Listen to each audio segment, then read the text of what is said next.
Cuando a principios del siglo XII el británico Adelardo de Bath viajaba por el mundo, disfrazado de estudiante hispanoárabe, tenía claro cuál era el objetivo de su misión. Se valía de su perfecto conocimiento del idioma tras su periplo de años por Asia Menor y el norte de África. El científico acudía a aquellas ciudades que aglutinaban la vanguardia de todos los saberes. La que guardaba los secretos matemáticos que no estaban al alcance del resto del mundo era Córdoba. Era considerada entonces, bajo el poder del califato omeya, como una especie de Atenas medieval.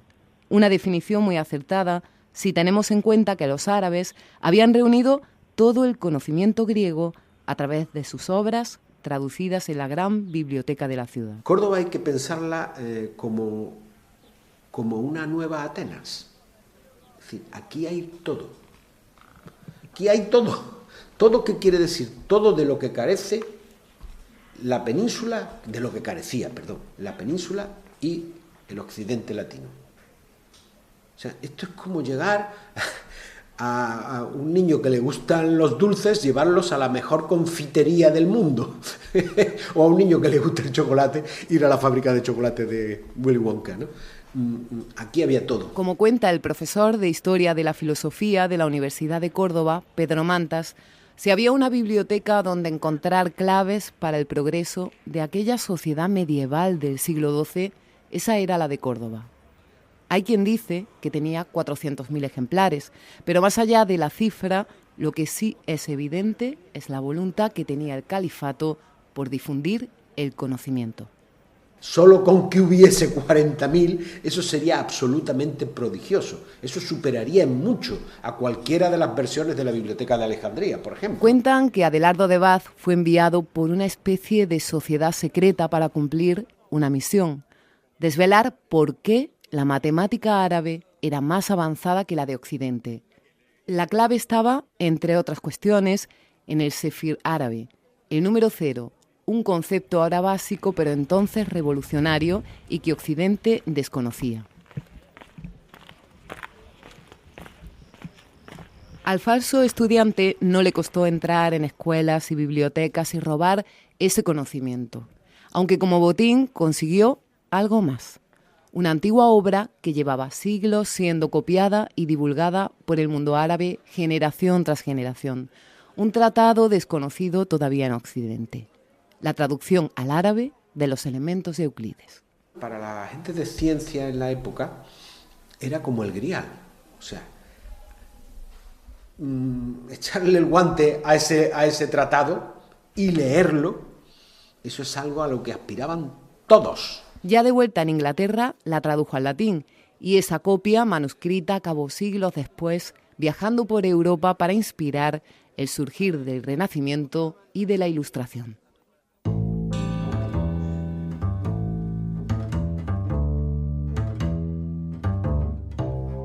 La proporción cordobesa. Episodio 1. Operación Cero.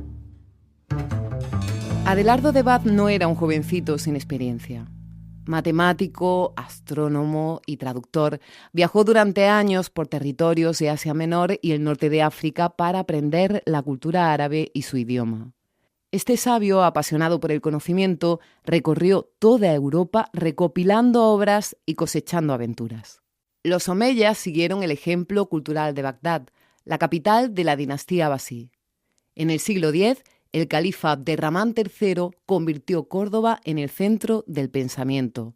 Filósofos, matemáticos, poetas y eruditos de todo el mundo encontraban en ella su espacio. Como esta dinastía nueva pretende emular y superar a la de allí, el abasí, va a potenciar una idea que ya estaba allí, que es la de difundir los nuevos conocimientos. El conocimiento no es algo que uno encierre, sino que debe abrirlo, debe divulgarlo.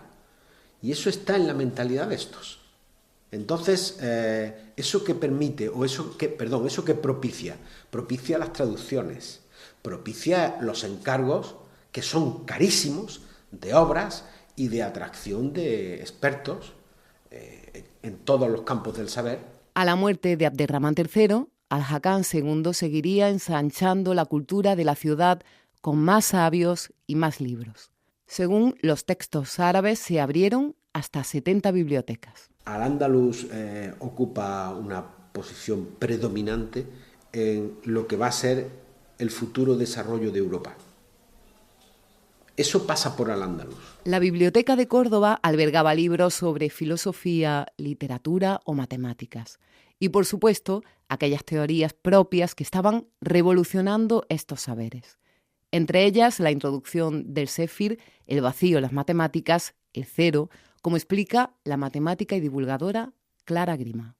Pues efectivamente, el cero, aunque a los alumnos no les gusta, es uno de los números más importantes de nuestra vida en general, ¿no? Porque hasta que no apareció el cero, pues no se podían hacer grandes cálculos, y si no se podían hacer grandes cálculos, pues no podía haber grandes avances pues en ingeniería, y desde luego no habría computadoras, no habría ordenadores. El cero lo que hacía es que nos permitía decir que en una cierta posición no había nada, ¿no? Como un vacío, ¿no? Pues 207 lo que nos dice es que en el cero, en la posición de las decenas, no hay decenas, ¿no? Eso es la importancia del cero. De hecho, Al-Hakam II tenía emisarios que viajaban a todas las grandes ciudades del mundo para traer nuevas obras. Junto a la gran biblioteca del califa había escribanías, talleres de encuadernación y se impartían clases de gramática, caligrafía o poesía. Entre aquellos volúmenes estaba una obra que marcaría la geometría y el arte durante siglos, aquella que Adelardo de Bath se llevó a su tierra consciente de su valor. Es probable que los elementos de Euclides, alguna copia del manuscrito de la traducción de Ibn Matar, estuviese aquí en Córdoba. Eso no sería nada extraño. No lo sería, porque va a haber manuscritos en geometría, en álgebra, claro, en astronomía, en astrología. Eso va a haber todo.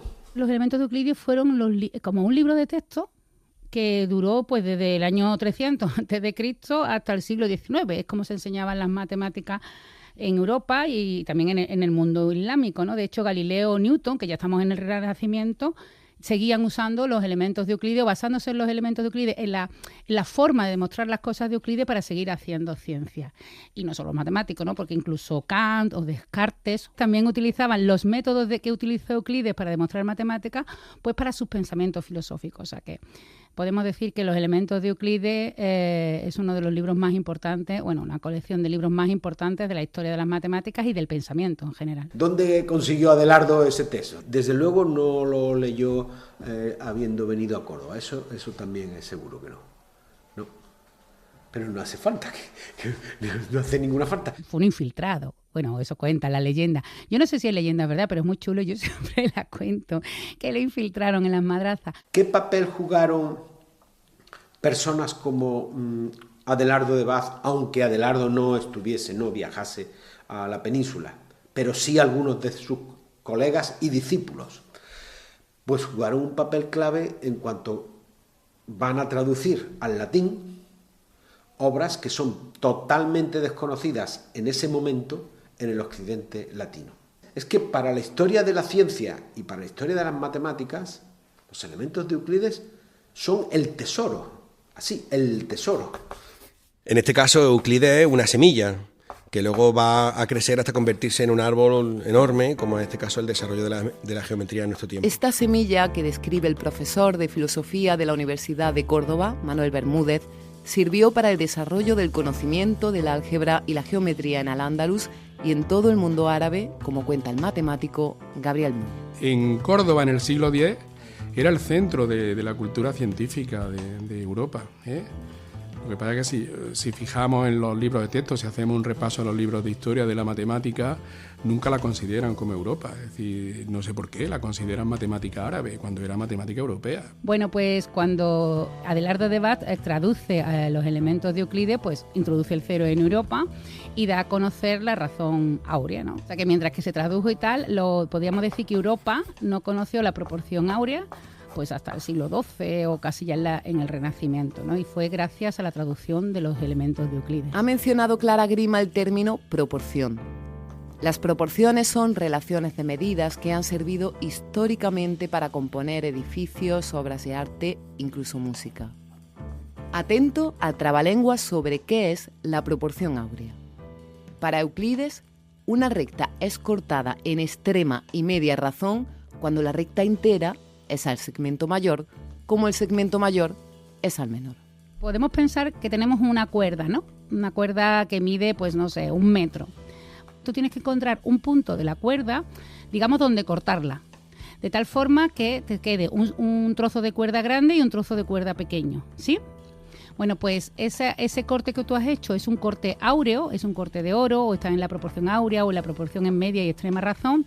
Si cuando tú divides lo que medía la cuerda antes de cortarla, lo divides entre lo que mide el trozo grande de cuerda, tiene que medir lo mismo que si divido lo que mide el trozo largo entre el trozo pequeño. Tu cuerda puede tener 1 metro, puede tener 100 metros, puede tener 10.000 kilómetros. Ya digo, sea como sea de larga tu cuerda, siempre sale el mismo número. Y ese número es la razón áurea. Y eso me parece mágico, da igual lo larga que sea la cuerda. Cuando esta obra es conocida por la traducción al latín hecha por Adelardo de Bath, este principio va cobrando importancia.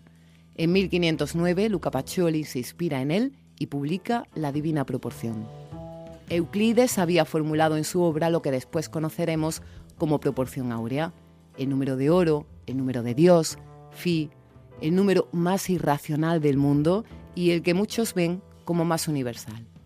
Manuel Torralbo es matemático y rector de la Universidad de Córdoba. Proporción áurea de oro, pues evidentemente algo de mucho valor. La divina proporción, inabarcable, infinita, efectivamente, pues esos nombres tan bellos que representaban la belleza que ellos entendían en ese momento, que luego vimos que hay otras posibilidades de otras proporciones también más bellas. ¿Pero verdaderamente es el número de Dios? ¿Es la medida de la belleza, la proporción equilibrada de todas las cosas? Esa fue la pregunta que quiso resolver el arquitecto Rafael de la Hoz Arderius para la Universidad Central en 1944. Había que analizar la presunta universalidad de la proporción áurea y qué mejor lugar para hacerlo que Córdoba. En el Renacimiento que se volvieron locos, ¿no? Fue muy trendy la razón áurea. Y pensó en el califato de Córdoba porque él tenía constancia de que ellos ya habían traducido los elementos de Euclides y entendía, repito, que en el califato de Córdoba seguro que la habían utilizado ya. Así que la vieja leyenda de Adelardo de Bath provocó que Rafael de la Hoz buscara en Córdoba la huella de la llamada Divina Proporción. Para el profesor de Historia del Arte de la Universidad de Córdoba, Pablo Rabasco, un reto importante y lógico. Yo creo que tiene toda la lógica que Rafael de la Hoz buscara la proporción áurea en Córdoba como un elemento que diera sentido no solo a monumentos en la ciudad, sino en general incluso a la arquitectura vernácula, a los patios, a la ciudad, porque para eso se necesita una cosa, es un edificio, una obra maestra que tenga un peso tan profundo y tan arraigado, tanto en lo arquitectónico como en lo popular, como tiene Córdoba, que pocas ciudades tienen esa comunión tan fuerte, ¿no? Esa comunión entre la mezquita y la ciudad. Esa reivindicación de Rafael de la Hoz tiene mucho sentido, es decir, si lo encuentro, si aparece en el contexto omeya, si aparece en la mezquita, debe aparecer en el resto de la ciudad, en tanto que Córdoba crece un poco a medida de esto, ¿no? Y bueno, está claro que la búsqueda debía empezarse por ahí y que yo creo que no era una aventura descabellada la que intentaba Rafael de la Hoz. ¿Y qué pasó? ¿Encontró Rafael de la Hoz la proporción áurea en Córdoba?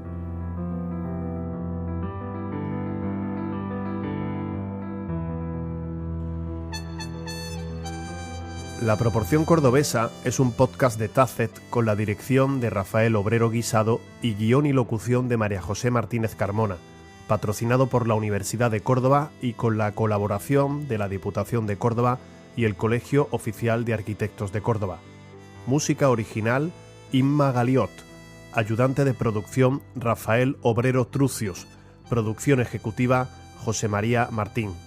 Has escuchado en este episodio a Pedro Mantas, Clara Grima, Manuel Bermúdez, Gabriel Moya, Manuel Torralbo y Pablo Rabasco. La identidad visual de este podcast la firma Rafael Obrero.